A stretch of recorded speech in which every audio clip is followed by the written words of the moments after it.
Corona के संक्रमण पर नियंत्रण और संक्रमितों की पहचान के लिए अब नया प्लान बनाया है। अब राज्य में कोई भी दवा विक्रेता डॉक्टर की पर्ची के बिना खांसी जुकाम की दवा देना नहीं दे पाएगा। मेडिकल स्टोर संचालक को ऐसी दवा लेने वालों की जानकारी रखनी होगी। दवा विक्रेता को डॉक्टर की पर्ची के बिना खांसी जुकाम की दवा खरीदने आए शख्स का नाम, पता औषधि नियंत्रक अधिकारी को देना होगा। औषधि नियंत्रक ऐसे व्यक्ति की जानकारी सीएमएचओ को देगा और उसके बाद सीएमएचओ ऐसे व्यक्ति की तत्काल जांच की व्यवस्था करेगा। लोग बिना चिकित्सकीय सलाह के खुद दवा का सेवन कर रहे हैं, जबकि कोरोना के लक्षण भी ILI के लक्षण जैसे होते हैं। ऐसे में बिना जांच के दवा लेने से कोरोना के मरीज की पहचान नहीं हो पाती है। तो दवा नहीं मन मांगी, आप मन से मेडिकल स्टोर पर जाकर अब दवा नहीं ले पाएंगे और इसमें फायदा आपका ही है। सरकार आपके लिए ही ये कदम उठा रही है। समझिए, सोचिए और अपने मन से कोई दवा खरीदने से बचिए। सरकार को ये कदम उठाना ही क्यों पड़ा? आपकी वजह से। जान लेते हैं पूरा प्रोसेस कैसे किया जाएगा, क्या है ये कदम सरकार का। हमारे साथ डॉक्टर वीरेंद्र सिंह, सवाई मानसिंह अस्पताल के पूर्व अधीक्षक हैं, हमारे साथ जुड़े हुए हैं। डॉक्टर साहब, स्वागत है आपका। अजय अग्रवाल जी, राजस्थान केमिस्ट एसोसिएशन के प्रदेश प्रवक्ता हैं। अजय जी, आपका भी स्वागत है। सबसे पहले अजय जी, सबसे पहले आपसे जानना चाहूंगा मैं, क्या ये सरकार ने किस तरह से इंप्लीमेंट किया है और किस तरह से अब इसकी आगे मॉनिटरिंग होगी? मेडिकल स्टोर संचालक किस तरह से इसमें अपना सहयोग करेगा?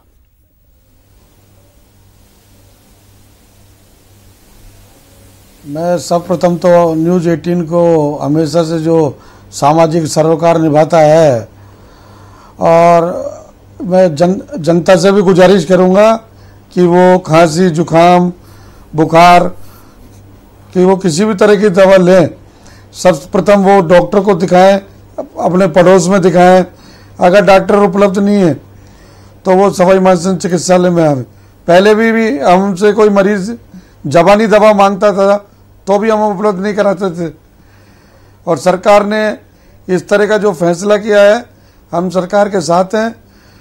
और जो भी मरीज हमसे दवा लेने आएगा, हम उसका पूरा रिकॉर्ड रखेंगे और सारी जानकारी सरकार को उपलब्ध कराएंगे। जी, वीरेंद्र जी भी हमारे साथ जुड़े हुए हैं। डॉक्टर वीरेंद्र सिंह, कई बार इनसे चर्चा हुई कोरोना को लेकर, क्या कुछ सावधानियां रखनी चाहिए, किस तरह से बचाव कर सकते हैं? वीरेंद्र जी, अब आज हम बात मेडिकल स्टोर से, जो लोग बिना डॉक्टर्स के पास जाए, बिना चिकित्सकीय परामर्श लिए सीधा खुद डॉक्टर बन अपना इलाज कर लेते हैं, उन लोगों की बात हम कर रहे हैं। पहली बात तो इन लोगों का जाना गलत है मेडिकल स्टोर पर। दूसरी बात, मेडिकल स्टोर को बिना प्रिस्क्रिप्शन के दवाई देना कानून तोड़ने की तरह है। वीरेंद्र जी, मुझे ये बताइए, किस तरह से लोगों के लिए ये हानिकारक हो सकता है?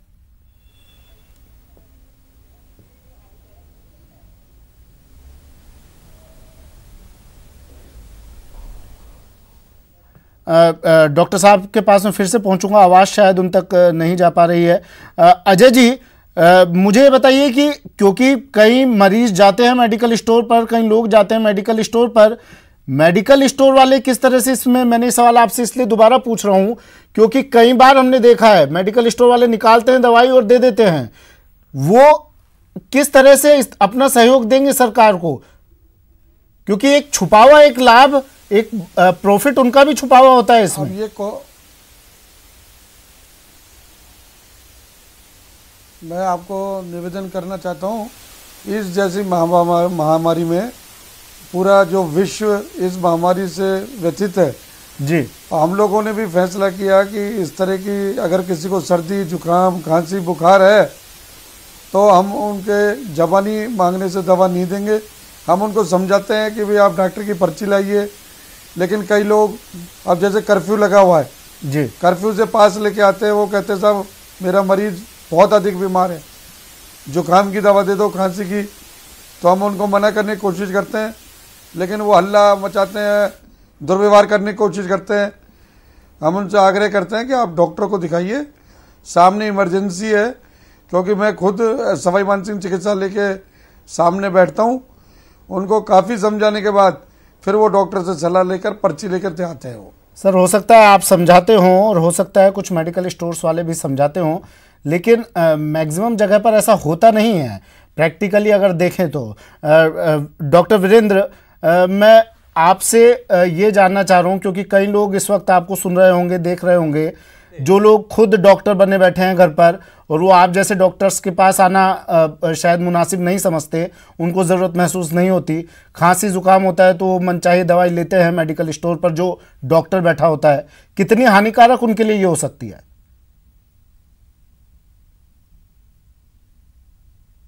आपने बहुत ही महत्वपूर्ण प्रश्न पूछा है।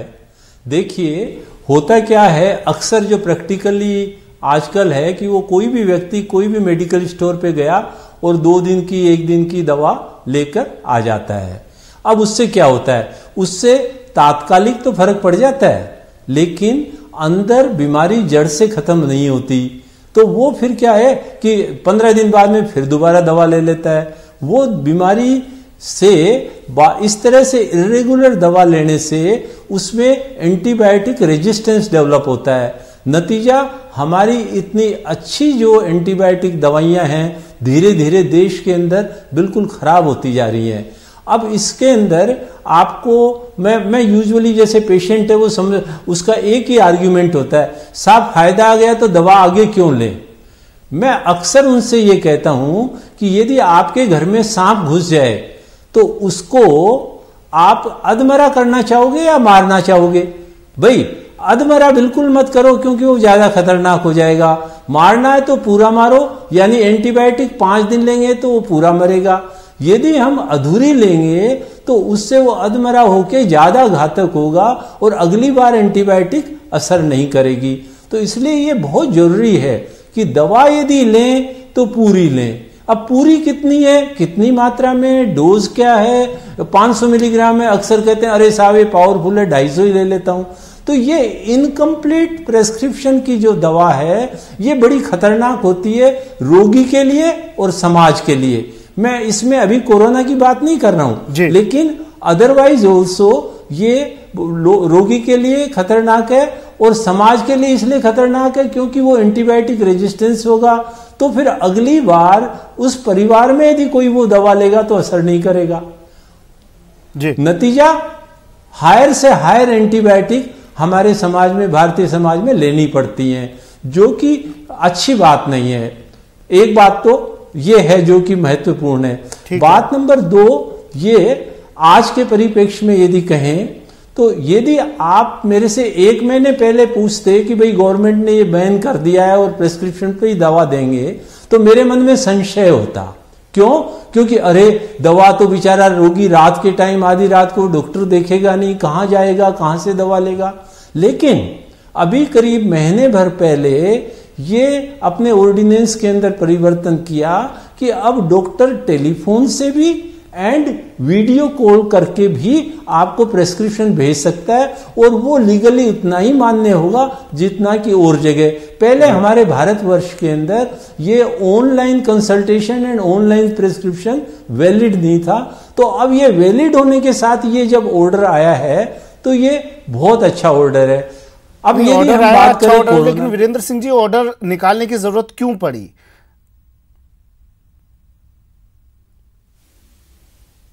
इसलिए कि कहीं न कहीं ये लूज हो गया ना मैटर। देखिए, एक तो होता है आदेश, तो ये है कि मुंह पर कपड़ा लेकर के चलोगे सारा भारत चलेगा, नहीं 1 साल की सजा हो जाएगी। लेकिन क्या ऐसा हो रहा है? नहीं। तो हम अक्सर, हमारी आदत खराब क्या है कि हम हर आदेश के लिए या तो पुलिस या गवर्नमेंट की ओर झांकते हैं, हम टोकते नहीं हैं। आज कोरोना में एक बदलाव भारतीय समाज में आना चाहिए और वो आना चाहिए कि सहो मत, टोको। अजय जी, कोई भी यदि बिल्कुल, वीरेंद्र जी मैं फिर से आ रहा हूं आपके पास। अजय जी, ये ऑर्डर निकालने की जरूरत पड़ी क्यों? कहीं ना कहीं लूज होल दिखाई दे रहा होगा गवर्नमेंट को, कहीं ना कहीं केमिस्ट की कमी दिखाई दे रही होगी गवर्नमेंट को। अगर शुरू से ही केमिस्ट ऐसा ना करते, बिना प्रिस्क्रिप्शन की दवाई ना देते, तो ये ऑर्डर निकालने की जरूरत थी नहीं।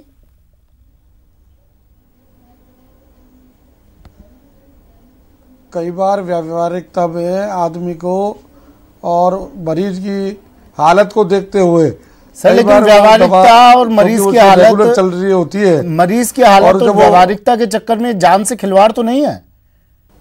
बिना डॉक्टरी प्रिस्क्रिप्शन के आप दवा कैसे दे सकते हैं? और हर गली में ऐसा मेडिकल स्टोर आपको मिलेगा सर? नहीं, वो वो कई लोग अपने थोड़े से लालच में आके इस तरह का काम कर भी देते हैं, लेकिन हमारे ड्रग डिपार्टमेंट द्वारा उन लोगों के ऊपर कठोर से कठोर कार्रवाई की जाती है। और हमने आज भी सभी लोगों की मीटिंग बुलाकर इस तरह का जो सरकार ने पत्र निकाला है वो लागू करने के लिए कहा है जी, क्योंकि ये कोरोना की जो बीमारी है जी, अगर हम लोग इनको दवा देंगे और खांसी जुकाम अगर ठीक होगा तो उसका ये नहीं पता लगेगा इसको कोरोना है जी। और हम सभी से हमने निवेदन किया है कि आप इस तरीके की अगर कोई जबानी दवा निवेदन से क्या होगा? तो अजय जी, निवेदन से आपको लगता है होगा वो अपने नजदीक मॉनिटरिंग किस तरह से की जाएगी आपकी तरफ से? क्योंकि निवेदन से मुझे तो लगता नहीं कि कोई मेडिकल स्टोर संचालक मानेगा इस तरह निवेदन से। किसी तरह की कोई मॉनिटरिंग होगी आपकी तरफ से? मॉनिटरिंग तो हम लेटर जारी करेंगे और उन लोगों से आग्रह करेंगे, और डिपार्टमेंट का आखिर में लोगों को सबको डर होता है कि भाई हमारे खिलाफ कोई कार्रवाई नहीं हो जाए। फिर मीडिया इतना सजग है कि वो बार बार इस चीज को दिखाता रहता है। ऐसी बात नहीं है, मॉनिटरिंग सब तरीके से होती है और ये काम भी मीडिया के जिम्मे है। करना चाहूंगा बिल्कुल बिल्कुल। वीरेंद्र जी, ऐसा गलत, वीरेंद्र जी देखिए, ठीक है, अजय जी ने बता दिया कि हाँ मीडिया भी सजग है, मीडिया को भी ध्यान रखना होगा। मॉनिटरिंग में अगर कहीं कोई कमी बढ़ती रह जाती है तो मीडिया अपना फर्ज निभाता रहे बस। वीरेंद्र जी देखिए, मेडिकल स्टोर संचालक तो दे ही रहे हैं दवाई, लेकिन कितना व्यवहारिक लगता है आपको ये आदेश? क्यों कोई मरीज, कोई कस्टमर जो मेडिकल स्टोर पर जाएगा वो अपना नाम, एड्रेस, अपना पता, अपना मोबाइल नंबर क्यों देगा? अगर वो मांगेगा तो मेडिकल स्टोर वाला, अगर उसे नाम, मोबाइल नंबर देना ही होगा तो डॉक्टर को दिखा के सीधा सीधा दवाई नहीं लेगा।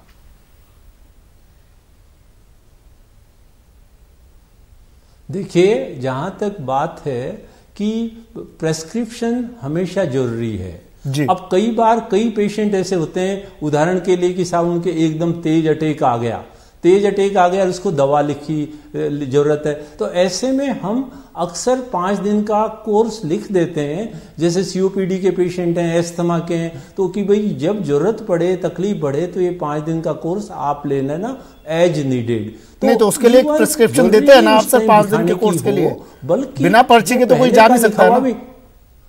बिल्कुल एज नीडेड नहीं एज नीडेड होती है तो उससे वो ले लेगा। अब मैं जो पहले वापस उसी बात पर आता हूं कि इसके अंदर ये आज जो कोरोना की महामारी से युद्ध है, इसके अंदर अपने को आपकी चैनल के माध्यम से सब लोगों को कहना चाहूंगा कि आप सब लोग जो भी मेरे को सुन रहे हैं, आप पॉलिसिंग का काम करें, आप सहे नहीं, उसको टोकें, अरे भाई ये मत दो। क्यों? क्योंकि ये हमारे हित की चीज है, ये किसी और के लिए नहीं है। किसी को जेल हो या फाइन हो ये एक अलग बात है, लेकिन आज हमारे हित के लिए, चाहे वो मुंह पर कपड़ा लगाने का हो, चाहे थूकने का हो, जरूर टोको।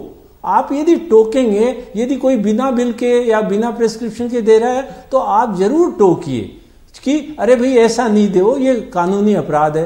तो हम यदि हर हिंदुस्तानी सजग होके टोकने की आदत ले लेंगे, हमारे में विदेश में यही तो फर्क है। मैं इंग्लैंड में जाता हूं, वहां पे देखता हूं कि कोई भी जरा सा हॉर्न बजाता है, खट से वो टोक देता है। कोई कार जरा सा इधर उधर चलाता है, टोक देता है। लाइन तोड़ता है, आदमी टोकता है, पुलिसमैन तो वहां दिखते ही नहीं है। तो क्यों ना हम हिंदुस्तानी ऐसे बन जाएं? ये कोरोना एक तरह से हमें सुधारने के लिए आया हुआ है। हमारा थूकना, सिनकना, मुंह के ऊपर कपड़ा लेना, ये पान मसाला गुटखा खाना, ये सारी की सारी आदतें हमारी सुधार देगा। तो वो एक तरह से यही बात सही है कि हमें दवा की जरूरत ही नहीं पड़ेगी, काफी हद तक तो हम वैसे ही हो जाएंगे। तो ये आदेश इस समय के परिप्रेक्ष्य में मैं कहूंगा कि गवर्नमेंट का वन ऑफ द बेस्ट आदेश है। अक्सर गवर्नमेंट के लिए कहते हैं सरकार है साहब सड़क सड़क के चलती है, लेकिन इसके अंदर इसमें जैसे 2-3 आदेश हैं, जर्दा गुटखा बंद, पान थूकना बंद, ये वाले जो प्रेस्क्रिप्शन वाला आदेश है, ये वन ऑफ द विलक्षण आदेश है जो कि हर कॉमन आदमी के लिए हैं। तो इसलिए कॉमन आदमी के लिए तो हर कॉमन आदमी को हमें इस चीज को इम्प्लीमेंट करना है और करवाना है। डॉक्टर साहब ये एक्चुअली ये नियम, ये रूल तो काफी सालों से है, बस अब थोड़ी लगाम कसी है कोरोना के कारण गवर्नमेंट ने। लेकिन अजय जी मुझे ये पूछना है, लगाम गवर्नमेंट ने कसी और इस लगाम के दायरे में मेडिकल वाले आएंगे या नहीं, ये मेडिकल वालों पर ही डिपेंड करता है। क्यों वो किसी कस्टमर का मोबाइल नंबर और एड्रेस लिखेंगे, उनका छोटा लाभ तो हो रहा है ना वहां से। और दूसरी बात वही जो डॉक्टर साहब से पूछी मैंने कि क्यों कोई कस्टमर अपना नंबर, मोबाइल नंबर, एड्रेस देगा, वो डॉक्टर को दिखा के ना सीधा आ जाएगा पर्ची के साथ। देखिए सरकार ने एक बहुत बड़ा कदम उठाया है उन लोगों को ट्रेस करने के लिए जो लोग थोड़े संक्रमित हैं, लेकिन जरूरत होगी सहयोग की, खास करके मेडिकल स्टोर संचालकों की। अजय जी। बाजी मैं आपको बताना चाहूँगा, क्योंकि केमिस्ट इस समय जो पूरे देश में कोरोना जो चल रहा है और इसको देश हित में सोचते हुए अगर उसमें थोड़ी सी भी देश के लिए कुछ करने की जज्बा है तो वो इस तरह का काम नहीं करेगा। क्योंकि अगर किसी को जुकाम खांसी की दवा उसने दी और वो लेकर उसकी वो दब गई बीमारी और वो कोरोना पॉजिटिव निकला तो वो पूरे समाज के लिए खतरा है। और ऐसे में अपने थोड़े से लाभ के लिए उस केमिस्ट को इस तरह का कदम नहीं उठाना चाहिए, और अगर वो ऐसा करता है तो उसके खिलाफ कानूनी कार्रवाई की जाएगी। देखिए अजय जी, जो लोग अनुभवी हैं, जो लोग फार्मासिस्ट हैं, वो लोग शायद आपकी बात सुन भी लें, लेकिन ये इस बात से आप भी वाकिफ होंगे कि आजकल तो 90% मेडिकल स्टोर्स पर किराए पर वो ले लेते हैं सर्टिफिकेट फार्मा का, और फिर किसी भी बच्चे को बिठा देते हैं। 15-15, 20-20 साल के बच्चे दवाइयां बांट रहे हैं। आप भी वाकिफ होंगे इन चीजों से। नियम कायदे तो तमाम बनाए गए हैं अजय जी, लेकिन इनकी मॉनिटरिंग कैसे हो, कैसे रोका जाए इन्हें? वैसे तो डिपार्टमेंट हमेशा से इस तरह की कार्रवाई करता रहता है। खासतौर से राजस्थान में मेडिकल विभाग बहुत ज़्यादा इस चीज़ों को बहुत ध्यान रखता है। आप अदर स्टेट में देख लें और यहाँ राजस्थान में देख लें, यहाँ स्पूरियस दवा 1% के बराबर भी नहीं मिलती जी। और प्रदेशों में नकली दवाइयों का भंडार है, लेकिन यहाँ हमेशा से डिपार्टमेंट अपनी तुरंत कार्रवाई करता है। और अगर किसी के खिलाफ कोई शिकायत होती है तो उस दुकानदार के खिलाफ तुरंत कार्रवाई की जाती है। अच्छा, सरकार ने तो कह दिया है, प्रशासन ने कह दिया है, अगर ऐसा कोई भी मरीज आता है मेडिकल स्टोर पर उसका नाम, एड्रेस, मोबाइल नंबर लिख ले। लेकिन अगर कोई मेडिकल स्टोर वाला इस तरह दवाइयां दे रहा हो तो उसकी शिकायत कहां करें? अजय जी, आपके पास हो सकती है उसकी शिकायत? हमने एक अभी हमारे आरसीए के अध्यक्ष आरबी पुरी जी से निवेदन किया है, कोई नंबर ऐसा दें कि अगर कोई दुकानदार अगर पास के स्वास्थ्य केंद्र में या जिला अस्पताल में या अपने औषधि नियंत्रण कक्ष में अगर नहीं दे पाए तो वो हम अपने राजस्थान प्रदेश केमिस्ट एसोसिएशन के कार्यालय में दर्ज करा दें, जो एक साथ हम उनको रिपोर्ट दे सकते हैं जी, दिन के दिन। जी वीरेंद्र जी, क्लोजिंग कमेंट आपसे ले रहा हूं उन लोगों के लिए जो स्वयंभू डॉक्टर बने हुए हैं, घर में बैठकर अपना इलाज खुद कर लेते हैं, उनके लिए क्लोजिंग कमेंट आपका।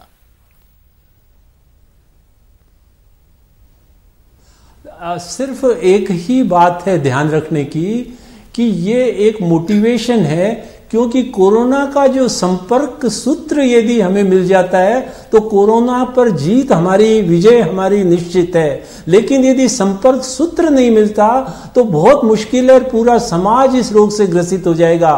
तो आह्वान करता हूं मेडिकल स्टोर से और जनता से कि आप जब भी हो ये नंबर अपना छोड़ देंगे तो आपको पता लग जाएगा कि उस मेडिकल स्टोर का जो इवन जो केमिस्ट है उसके कोरोना था तो आपके भी हो सकता है, तो आप तुरंत वो उपाय बरत सकते हैं। एंड मेडिकल स्टोर वाले को यदि कोरोना मरीज बाद में पता लगा 4 दिन बाद, तो वो सजग होके इलाज ले लेगा। लेकिन यदि दोनों ही डार्क में रहे तो फिर हम कहां जाएंगे, कैसे जाएंगे? तो अवश्यम भावी है यदि हम संपर्क सूत्र को मेंटेन रखें, यह आपकी और हमारी भलाई के लिए है। इसको आप अवश्य अपनाएं और पालन करें और करवाएं। जो नहीं करें उनको आपको टोकने की जिम्मेदारी आप स्वयं लें। धन्यवाद, नमस्कार, जय हिंद। चलिए, शुक्रिया वीरेंद्र जी हमारे साथ जुड़ने के लिए, अपना वक्त हमें देने के लिए। पूर्व अधीक्षक SMS डॉक्टर वीरेंद्र सिंह हमारे साथ जुड़े और एक अपील भी आपसे की कि घर पर डॉक्टर ना बने, आस पड़ोस में कोई डॉक्टर ज़रूर होगा, उसे दिखा लीजिए, चेकअप करा लीजिए अगर कुछ ऐसा लगता है तो आपको। अजय अग्रवाल जी आपका भी शुक्रिया, राजस्थान केमिस्ट एसोसिएशन प्रवक्ता अजय अग्रवाल जी हमारे साथ जुड़े और बताया कि ये तमाम गाइडलाइंस हैं मेडिकल स्टोर्स वालों के लिए, संचालकों के लिए, और अगर कोई शिकायत मिलती है तो मेडिकल स्टोर संचालक के खिलाफ भी कार्रवाई की जाएगी। फिलहाल इतना ही, दीजिए इजाजत, नमस्कार।